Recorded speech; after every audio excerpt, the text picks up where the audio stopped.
who starts, who sits, and how to become the greatest of all time. This is the Fantasy G.O.A.T. Well, for most of you, it's the last week before the fantasy football playoffs officially start, so it's do or die time, and the Fantasy G.O.A.T is here to help. I'm Mike Davis. That's Jason Feinberg. Jason, what's your state right now? What's your fantasy football situation as we're gearing up for the playoffs? Are you going to be making the playoffs? So anybody that's been watching every week knows that it's been a struggle for me. Yeah. Finally, I'm over 500 in several leagues, but I still have to win this week to make the playoffs. So this is big time for you this Either week. that, I want to rely on myself versus somebody else losing. Okay, you know? All right. So I think same with me. I'm good to go in a few leagues. A couple leagues I'm still on the fence. So, you know, it is a critical week for a lot of people who are on top of their fantasy football teams. But coming up on this week's show, we're going to be breaking down all the things you need to know so you can make that late push to get into the playoffs. We're going to be breaking down the waiver wire with Ritchie from Full Time Fantasy. We got Sam Argier joining us for a brand new GOAT cast. But first, it's time to talk with Dr. Nithin Natwa. Dr. Nithin Natwa is with us to break down the latest in injury news. Good to see you, Doc. So let's start with Christian McCaffrey. Another massive setback for him. What's your take? Yeah, so Christian McCaffrey, everyone was super excited to get him back. He was just ramping up, and then he ended up injuring his PCL ligament in his knee. It didn't have really anything to do with that Achilles tendonitis. We saw him hit his knee on that hard surface in the flexed position, and that's pretty much a textbook sign for an injury to the PCL. The bad part is that with that cold weather, the surface was even harder, so it definitely increases the risk of having the PCL injury. A lot of people were saying that it was a big deal that he was out there and he should have been playing, but I mean, if you have your star running back healthy from the Achilles tendonitis, you can't really just hold him out of a game because you're nervous he's going to get injured again. And unfortunately, he did get injured, but it doesn't seem to have any kind of association with his previous Achilles tendonitis. He will be out for the remainder of the fantasy season, though. It doesn't look like they're making the real playoffs, but if they do, he's got a chance at returning back for a deep run if that happened. And everybody is just blowing all of the rest of their fab money on Isaac Guerendo because Jordan Mason is out also. So we'll see if Guerendo can carry the load for San Francisco. Not the same situation with Jacksonville. Trevor Lawrence, we know now that he's out. He's on IR. What's his situation? And really, you know as good as we do, it's not great for the rest of the team. Yeah. So he already had that AC joint sprain, which they were considering doing surgery on. When you're considering doing surgery on an AC joint sprain, that means that the ligament is pretty much completely torn, that acromioclavicular ligament. So it's pretty surprising to me that they even put him back out there, even with it being his non-throwing shoulder. But that compounded with him having a concussion and having this fencing response where his arm kind of went straight out after taking that hit is a sign of a potentially more serious concussion. Now, with that being said, concussions, even serious ones, most people recover back fine. There's not really that many long-lasting injury symptoms short-term, but the concern is repeated concussions and how it's easier to get them the more concussions that you have.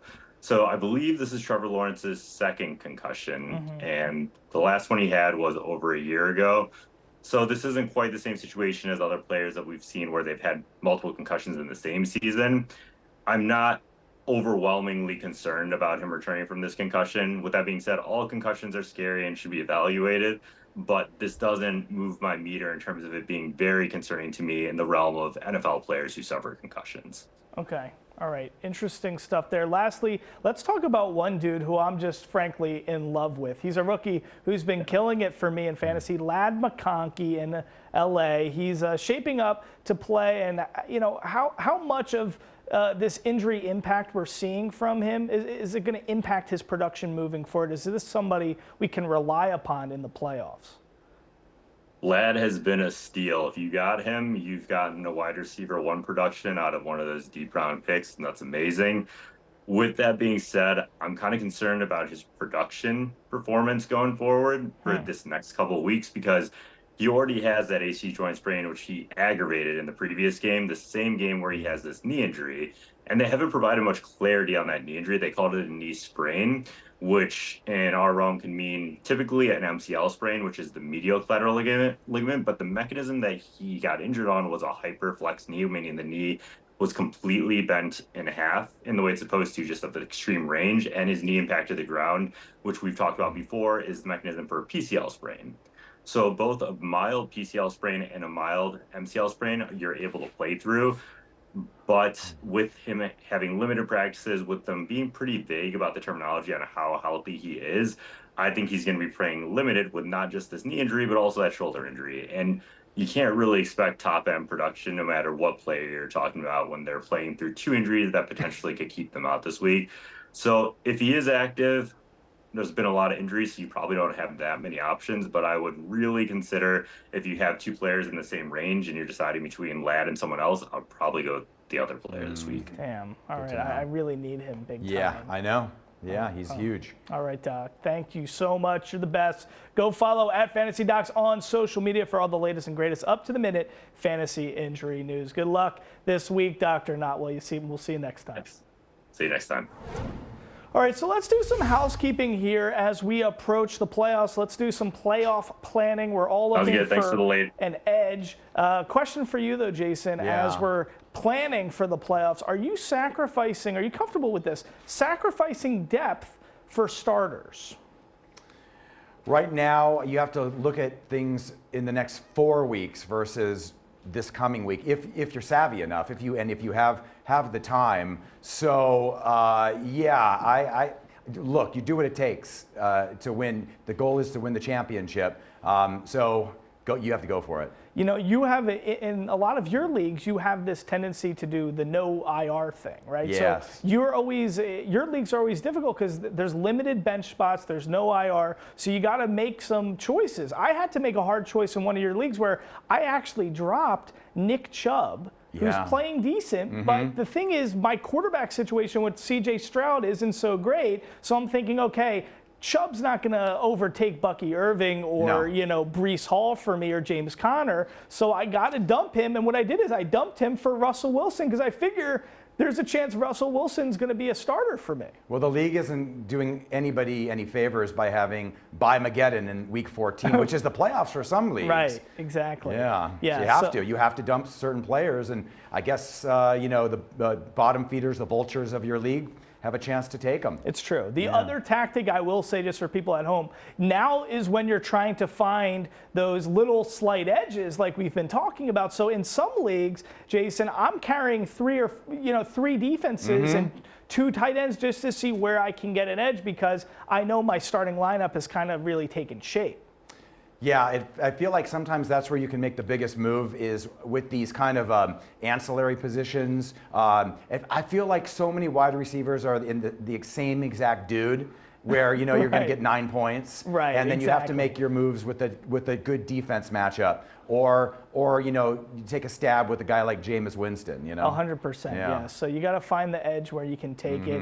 But make sure you guys don't go anywhere because when we return, we got Ian Ritchie. He's going to be helping us with all the waiver wire moves you need to make so you can make that late push, that final push to get into the playoffs.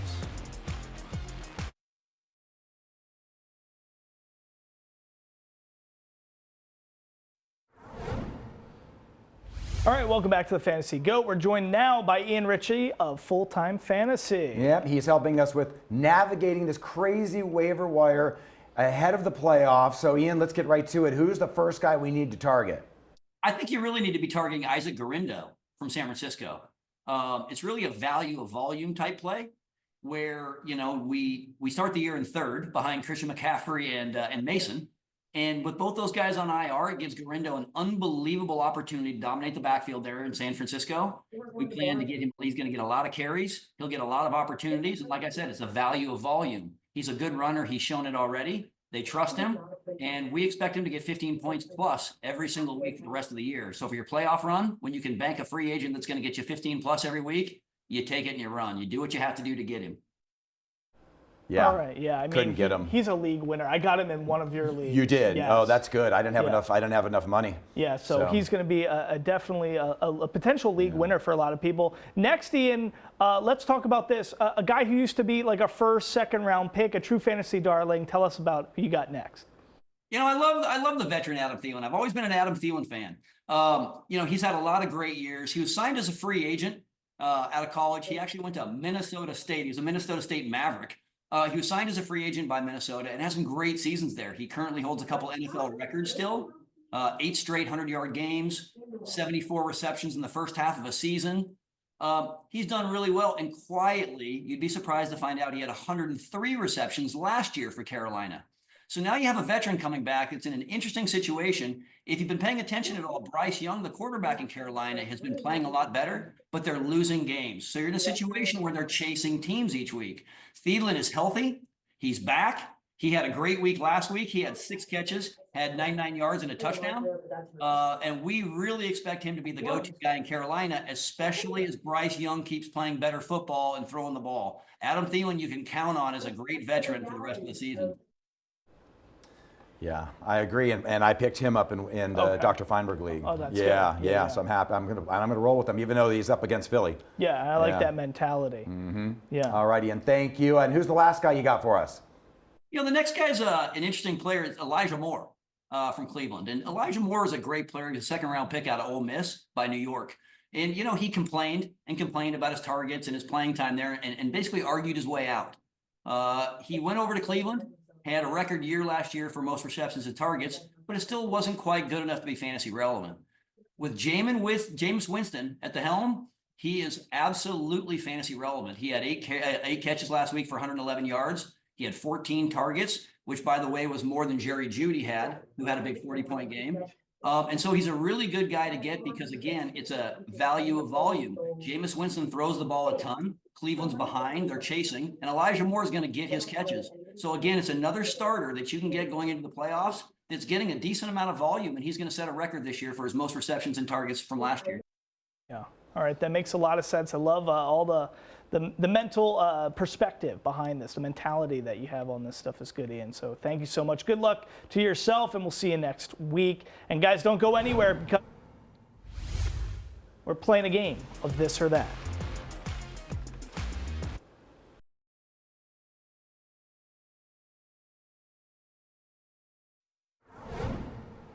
All right, welcome back. So, Jason, let's play a little bit of this or that for Week 14. So first up, we got Will Levis and Tennessee facing off against Jacksonville, or Russell Wilson against Cleveland. Who would you rather have?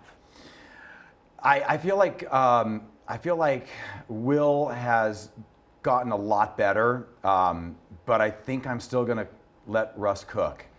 I've just especially that last game was so much fun to watch. It's hard to get out of your memory. Right, against Cincinnati, and what a great game for fantasy too. So I got to go with Russ. I agree. Listen, if you're in a position where you're relying upon Will Levis as we're gearing up for the fantasy playoffs, I mean, not a good idea. Listen, Russell Wilson is a guy who was playing his way out of the Hall of Fame like a year ago, and now this guy, he looks like he's back to the good old Russell Wilson that we grew to love. So and later on in the show, you'll see why, of course, I made that decision pretty easily. All right, cool. All right, so we're on the same page there. Next up for this or that, Isaiah Pacheco, who's finally back in KC, or Nick Chubb. And, you know, it's a tough one because Nick Chubb's finding the end zone. He just doesn't really get the volume. Pacheco looks like he's back to his old self, but he still has to deal with Kareem Hunt. So for this week, I'd still go with Nick Chubb, and then after that, I would switch to Isaiah Pacheco, especially Chubb is up against Pittsburgh. Right? They're playing Pittsburgh. So I think that's going to be a pretty tough run. Whereas, I think Chubb this week, one more week. It's a tough matchup for Chubb. Chubb is just one of those guys who's like a 12-point kind of dude. I don't think he's getting into the 19, 20-point range. So I still think Pacheco has a little bit more upside. So I'd probably go with him. But if you're more conservative, maybe Chubb. Yeah, at least for 1 week. But overall, for sure, Pacheco. Yeah. And lastly, let's do this. Jerry Jeudy or Juwan Jennings in San Francisco. Two good guys there. Yeah, I Gosh, I think I would go with Jerry Jeudy, not so much because I think that he's so much better than Jennings, but I just think that it's San Francisco and their offense for some reason. Now, last week was tough with the snow game. Yes, but 100%. I Brock Purdy, because of the injuries, I think I'd rather, Jameis and the Lord are going to throw. So That's true. Yes, so he's going to. At the very least, I think he'll get more targets. And playing from behind, I like what Ian was saying about that earlier in the show. I mean, Winston he spreads the ball around. He sprays it around. They're probably going to be playing from behind. So it's an interesting thing there. But Jennings has kind of become the dude there, in a lot of ways. He has. And also, one more argument for Jeudy is that I don't think Cedric Tillman's going to be playing. Oh. So I think that's going to open up the doors even more. So he and then who Elijah Ian was talking Moore. about, Elijah Moore. Okay, all right. So good options there. Yeah. A lot of tough decisions to make as we gear up for the playoffs. But let's go now to Sam Argier. Thank you, Mike. It is week 14. It is December football. We've already seen some whiteout games. I'll let you know if snow will have an impact on any of the games this weekend. All in your week 14 Goat Cast.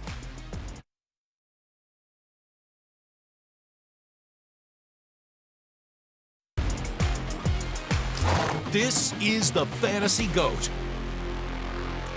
Okay, time to talk weather, and as you've seen at least a couple really good snow games in the last couple of weeks, so let's check in with Sam Argier to see if we have any of the flaky stuff in the skies for this week. Yeah, 'tis the season for whiteout conditions on the football field, but not seeing that this weekend. It was a pretty epic game in Buffalo last weekend. Not seeing any big snow games this upcoming weekend. We do have some slight shower chances for some of the games, but most games not looking super wet, and we'll be feeling, of course, that cool December air around our area. Now, here's what the weather maps look like for the early games on Sunday.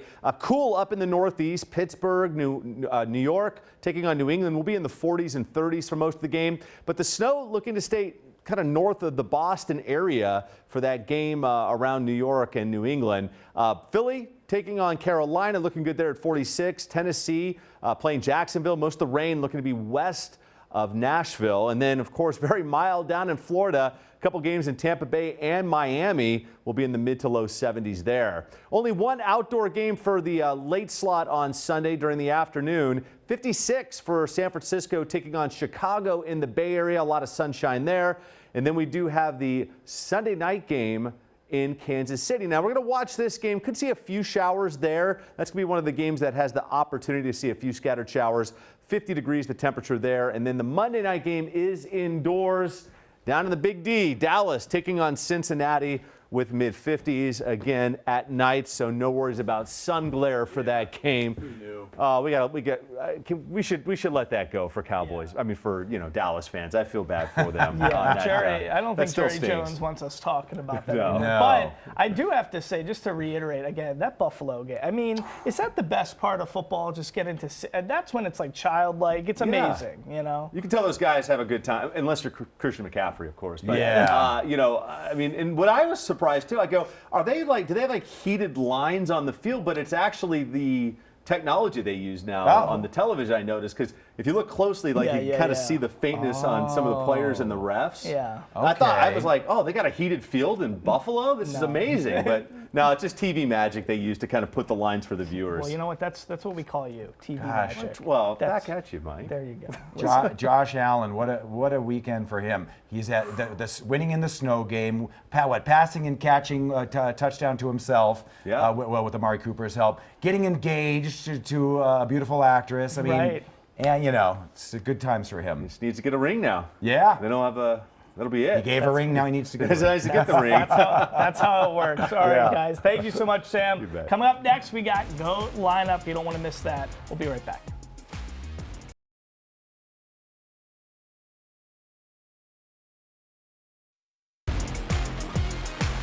This is the Fantasy GOAT. All right, it's about that time. Let's do GOAT lineup. So, Jason, you and I are actually dead even at 5-5 right now. So it's a big week to really get the lead. Really quick, though, before we get into our lineups for Week 14, let's discuss how this all works. So each week, Jason and I face off head-to-head in standard scoring by selecting one quarterback, one running back, one wide receiver, and lastly, one tight end. But there's a little catch. The catch is we can only use the player one time all year long, so there is a little bit of that survivor element to all of this as well. And last year, Jason, you were the GOAT, so I'm trying to take the crown from you this time around. But Jason. And you won in kind of dramatic fashion 2 weeks ago. Yes. We were both had really high scores. It's just somebody had to win, and that was you. Yeah, we both did well. Yeah. But now we're 5-5, so we're ready 500 to take the lead from one another. So give us your lineup for Week 14. Okay, so remember earlier you asked me, who was it? Russell Wilson and Will Levis, right? Right. So there you go. I would go with Russell Wilson because I'm going with him this week against you at quarterback. Pittsburgh playing against Cleveland. If it's like last week, it would be a shootout, and I'll take those yards. Running back, I haven't used Alvin Kamara yet. He's up against a pretty easy New York team, so I'll roll with him. Wide receiver, I just looked and I'm like, I haven't used Justin Jefferson yet, and yet every week he's always a solid choice.